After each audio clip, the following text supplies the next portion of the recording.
In today's video, I'm going to teach you how to set up a Firebase real-time database and connect your app.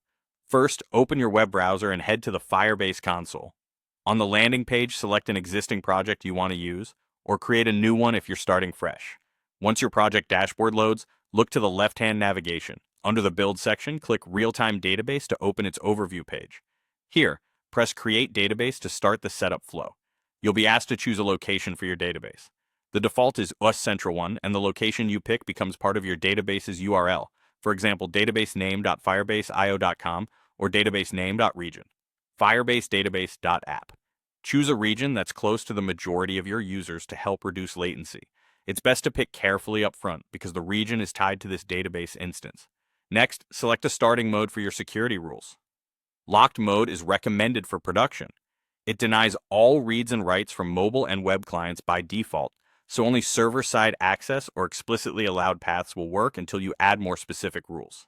This keeps your data safe while you design proper access control. Test mode, on the other hand, temporarily allows anyone to read and write your data. It's convenient for quick prototyping, but it is only intended for a limited trial period and is not suitable for real users or sensitive information.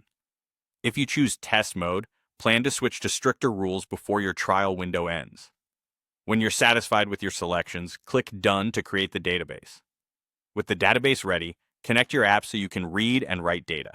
Add the appropriate Firebase SDK to your platform of choice: web, iOS, Android, or others.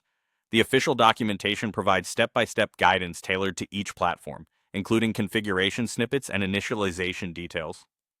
For example, web apps can follow the installation and setup guide for JavaScript, and Flutter apps can use the Get Started with Real-Time Database guide. Follow the instructions for your platform, initialize Firebase in your app, and verify that your app can reach the new database. That's it. You've created a Firebase real-time database, chosen the region and rules that fit your needs, and connected your application so you can start building features backed by real-time data. As you iterate, keep an eye on the Data and Rules tabs to monitor what's stored and how it's protected. Use the docs examples to practice simple reads and writes so you can confirm everything is wired up before moving on.